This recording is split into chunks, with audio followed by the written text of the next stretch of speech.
The Curses and the Covenants, A History Weaver Mystery, Book 2, by Connie Worden, read by the author. Chapter 22. I called the school from the ambulance and explained the situation.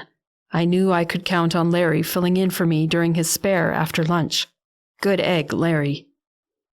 My other class could have the time for a study period. They could use it. Not that they would.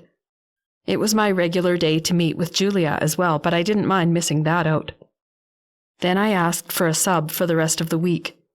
I wanted to be free for Ma in whatever way she might need me.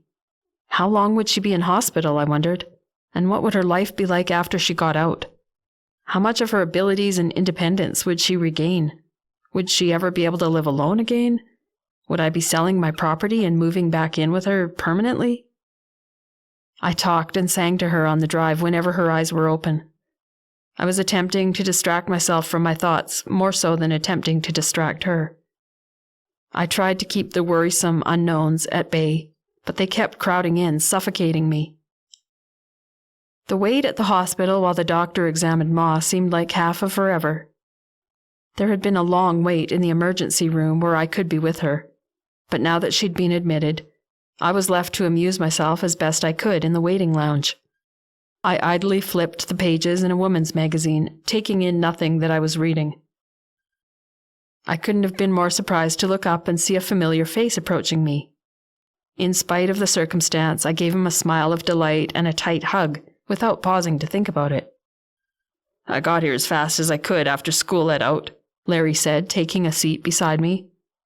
"I'm shocked to see you. I wasn't expecting you to come all this way. It's not like there's anything to be done except wait, anyway. Or was there something about class that you had to tell me that you didn't want to say over the phone?" "No, I'm just here to keep you company.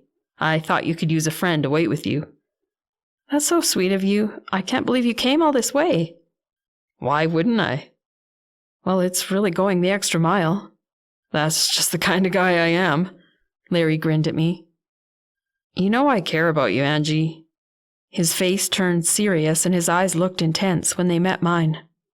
Oops, was this encounter about to take a turn for the awkward? I was not in any kind of mind frame to have a conversation about us at the moment. "Thank you, Larry. I appreciate it," was all I said. "I just wanted you to know I'm here for you." "You always have been. You know I'm grateful." We said nothing else for some moments while I pretended interest in the magazine again. "So, do you know anything about your mom's condition yet?" Larry asked, breaking the silence. "Nothing new since we got here. They're still running some tests. The paramedics thought it's likely she had a stroke. That's what I suspected when I found her lying on the floor." In spite of my best efforts, my eyes watered up again. "Hey, it's okay. She'll be okay now." Larry took one hand and held it, rubbing his thumb gently across the back of my hand. "At least you checked on her when you did. It must have been traumatic to find her like that, though, I bet." I could only nod, or I'd be off in sobs again. Larry dropped my hand when Sarah poked her head around the corner and then came to join us. "I heard what happened," she said. "They called me into the school to meet with Julia, seeing you couldn't. Don't worry, I let my parents know the situation. They came up with me. They're right behind me."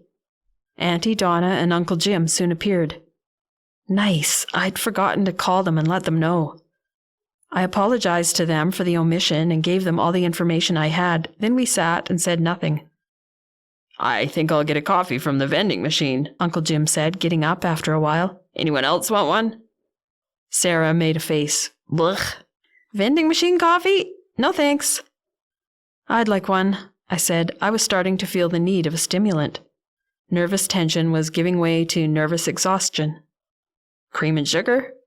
"Yes, please. You know me too well." "I'll go with you and get my own," Larry volunteered. The men came back shortly. Larry was carrying a bouquet of flowers from the shop in the hospital lobby. "Best I could do at a moment's notice," he said, handing them to me. "Thank you. I'll make sure Ma gets them and knows they're from you." "They're for you. I'll get her flowers when we know she can have visitors." At that juncture, the doctor came to find me and took me off to see Ma. Before we entered her room, he stopped me and said, We'll be keeping her for a few days for observation. She's had a stroke, as you probably guessed. It's too soon to know a prognosis just yet. We'll have to see how recovery goes in the next few days, see how much rehab she'll need.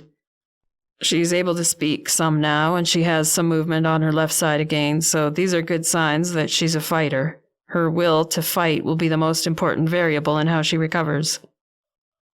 I'd almost burst into tears again, of relief this time. I'd been envisioning Ma living the rest of her life in the state in which I'd found her. I was able to greet her with my widest smile as I wrapped my arms around her neck. "Angie," she said, breaking it up into slow syllables. "I'm here, Ma." "Angie," she said again. It wasn't much, but it was better than nothing. It was a start. August 2nd, 1898. I'm finally able to sit up in a chair a little and hold a pen in my hands and write in this diary to record what's happened after All's death. I've heard that diphtheria has been rampaging through the miners' quarters, so I believe that is what I've been suffering from as I still struggle to breathe. I have felt so wretched with the high fevers and endless coughing, and weakened as I am from the shock of All's death, I have very little will to live. I don't know that I will survive this. For the first week of illness, I endeavoured to creep about the house and do the very little I could that absolutely had to be done for life to continue. I made up a large pot of soup from one of our chickens that I somehow found a little strength to butcher, and that was all the food I've had since contracting the disease. But as I'm nauseous continually, and my throat is sore and swollen, the thought of food is largely unappealing. I haven't had the strength to go out and ask for help, and I'm not sure that I want any. I'm not sure I want to survive, having lost everything. Perhaps our whole family has been doomed. As it stands, I am unable to feel that it matters much. If my body is found in weeks or months to come, this diary is my record of all the sufferings and sorrows that have come upon me lately. Perhaps my dear mother will want to know that my last loving thoughts were of her, and of my brothers and sisters, and of a home in England that I now so regret having ever left. Please send this book to her, to my mother, if found. The address of our old home in Longsford, England, is in the frontispiece of this diary. And now I have nothing else to add. I feel I must go and lie down again. By the end of the week, Ma was at home and I had moved back in with her, at least temporarily. The doctors were encouraged with the progress she was making, so I decided not to do anything hasty and make the move permanent. I took another week off work to get Ma settled and into some kind of routine. She could walk around the house by herself with a walker, getting herself out of chairs with some difficulty. Our first purchase after her hospital stay was an easy chair with a button that raised her almost to a standing position. The next purchases were grab bars by the toilet, a bath bar for the tub, and a bath stool so she could sit and shower.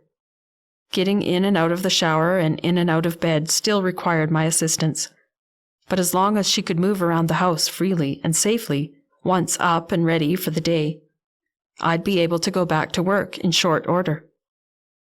The occupational therapist made house calls, so Ma would be able to work with her from home, which was fantastic news.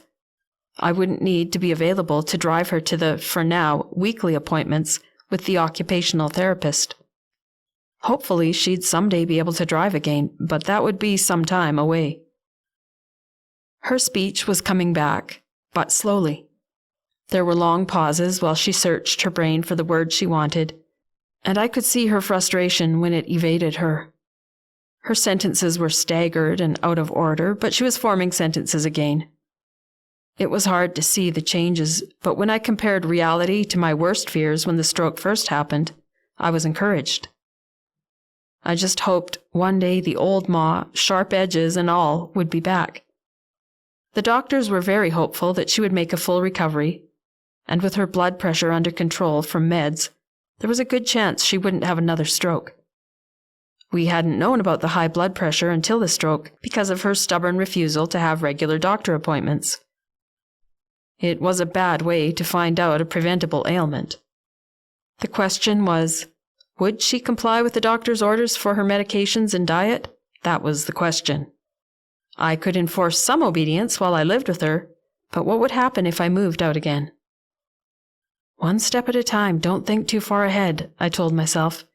Besides, maybe the stroke would have her scared, compliant. One could only hope. I hadn't completely forgotten that someone had tried to break into my computer, but with everything that was happening with Ma occupying the forefront of my thinking, I had filed the incident on a back shelf of my brain. It became relevant again in an instant when, with my new spare time, I signed in to one of my social media accounts that I'd been neglecting. Seeing I used social media only to update my reading public, whatever was left of it, about any writing projects, and I had no new writing projects, it had been a while since I'd checked it. I turned on my laptop and logged into the account. A message popped up notifying me that there had been a recent login from an unrecognized device. The date was from the week before, and after the apparent attempt to break into my work computer. I frowned at the screen. No, I had not used any other device to log in. I never did. I only used my laptop for my social media accounts. And I'd been busy that week making daily hospital trips to Cherryton. Had there possibly been a glitch? Was the message an error? Or had someone succeeded in hacking into my account? If so, that was bad news because I used the same password for every social media account, having learned I would never remember more than one. The hacker could even get into my main email account using the same password. It wasn't that I kept important information anywhere under that password, but the thought of all the passwords I'd have to change was a bit of a logistics nightmare. People did get hacked all the time. It had happened to me at least twice before on different accounts. Both times I'd been notified by my subscribers or contacts, letting me know they'd received unlikely messages from me. Was this just another random hack? Could it possibly be coincidence that someone had apparently tried to get into my work computer as well? I checked all my accounts for strange activity, but nothing seemed amiss. If I'd been hacked, as it seemed I had, the hacker wasn't trying to wreak usual hacker mischief. Maybe just going in for a snoop? Still, it was infuriating and concerning. I had nothing worth snooping. Even my email had nothing confidential anywhere in it. But it gave me a violated feeling that someone had succeeded in getting into my accounts. Besides, now I'd have the headache of changing my password on everything that used the same one. Grunting with disgust, I started the task of changing my password, hoping I'd be able to remember the new one I chose. How annoying! When I went back to work the next week, I didn't feel ready. I'd somewhat adjusted to my new job, but after a break from it, I realized the constant drain on my emotional energy it was that I'd stopped consciously noticing. Too bad I'd noticed it again. The Julia situation had consumed so much of my time and attention and stress load that teaching classes was almost enjoyable by comparison. But only by comparison. My first day back to class, I found myself on the verge of snapping several times at different students that were in the habit of trying my patience. The ordeal with Ma had not increased my tolerance levels, I could see that.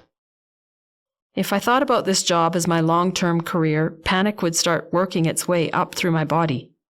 I tried not to think about my future at all, and was glad for the moment to have Ma and her care to take my mind off anything but the immediate present whenever I wasn't at school. I still hadn't resumed sessions with Julia in my first week back to school, but at the end of the week, Julia Fairchild stopped by my classroom at the end of the day. "I'm sorry to hear about your mom's health scare," she said. I thanked her, knowing that there was more to come, and she hadn't stopped by just to offer consolation. She hesitated briefly and then jumped in. "I appreciate that you're under extra pressure at home and haven't been able to give 100% to your regular workload, but Do you think you'll be able to resume your sessions with Julia next week? Next week? I stalled. I supposed there wasn't any plausible reason I could give for not meeting with Julia again. Yeah, she really misses her time with you. She's not been doing well lately. She could use the extra attention. She told you that? I asked, incredulous. Yes, she's been asking when the two of you can get back to meeting. She has? The conversation wasn't turning very productive, but I wasn't sure I believed Tamara. Wasn't it more likely Julia's mum who wanted us meeting again? Yes, she keeps bringing it up. And she said she wants to meet again? I mean, did she say the part about missing our meetings? Well, not in so many words, but that's what her asking about it implies. Not necessarily. Well, it's the way she asks. I know she is. I tried to stifle any audible sighs that rose to my lips. Sure, let's get back into our regular meetings again next week, if that's what she wants. I'll tell her. She'll be glad. I made a non-committal sound like, And Tamara smiled and said goodbye, ignoring my obvious skepticism. I wasn't sure what Tamara hoped I was accomplishing with her daughter, but she was likely grasping at any straw.